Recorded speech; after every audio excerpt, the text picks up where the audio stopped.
অনেক মহিলারা বলে, "আমি যা বলি সামনাসামনি বলি। আমি কারো পিছে কথা বলি না। পিছনে কথা বলার অভ্যাস আমার নাই। আমি সামনে বইলে একদম শেষ করে দেই।" অনেক ঠোঁট কাটা থাকে। এই মহিলাদের বলতেছি, আল্লাহ তাআলা বলতেছে, "ওয়াইলুল লিকুল্লি হুমাযাতিল লুমাযা।" ওয়াইল নামের জাহান্নামের কথা আল্লাহ উল্লেখ করে দিচ্ছে। যারা মানুষের সামনে পেছনে গীবত করে। আপনি সামনে মানুষকে কষ্ট দিয়ে কথা বললেন, যে পিছনে কষ্ট দিয়ে কথা বলল আপনার একই হইল।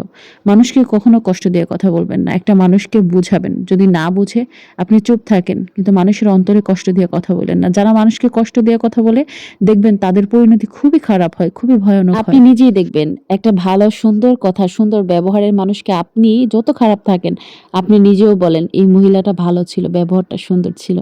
আল্লাহ তাআলা এতটুকুই পছন্দ করে। নিজের ব্যবহার সুন্দর করা অনেক কঠিন।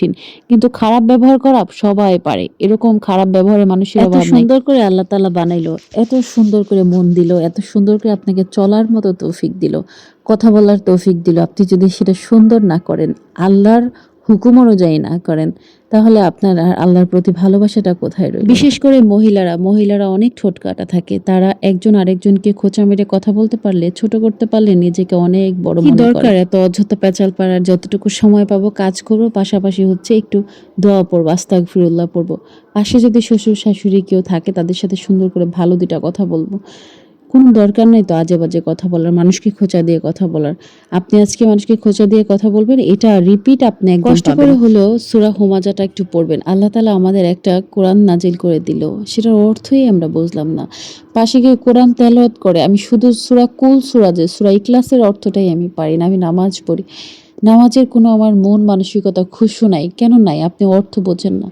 নামাজে দাঁড়ায়ে আপনি অর্থ বুঝে যদি কোরআন তেলাওয়াত করেন, আপনি আল্লাহর প্রতি অটোমেটিক আপনার ভয় আসবে।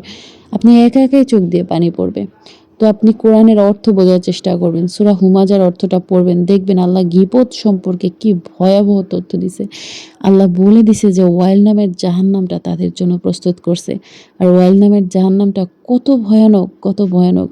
এর ব্যাখ্যাটাও যদি আপনি ইউটিউবে বা কিছুতে সার্চ দেন, আপনি জানতে পারবেন। এতটুকুই না, আল্লাহ তাআলা কিন্তু কোরআনে গীবতকারীকে মৃত ভাইয়ের মাংস খাওয়ার তুলনাও করছে। এটাও কিন্তু কোরআনের আয়াত। আপনি কোরআনটা যদি আরবিতেও না পারেন, কখনো চেষ্টা করেন বাংলায় পড়ার জন্য।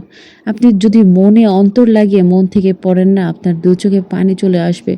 মনে হবে আল্লাহ আমাদের দেখে, দেখে এইমাত্র কোরআনটা নাজিল করছে। এটা কোনোভাবেই সম্ভব না। এটা আল্লাহর বাণী ছাড়া কেউ এভাবে নিখুঁতভাবে বলতে পারবে না। আপনি কোরআনের সাথে নিজের বন্ধুত্ব তৈরি করেন, কোরআনের অর্থ জানেন, আপনি কাজ করেন, কিন্তু কাজের ফাঁকে নিজের ইবাদতের জন্য একটু সময় বের করেন। কোরআনকে ভালোবাসেন, কোরআনকে সময় দেন। এই কোরআন আপনার পক্ষে সাক্ষী দিবে, আপনার পক্ষে কথা বলবে।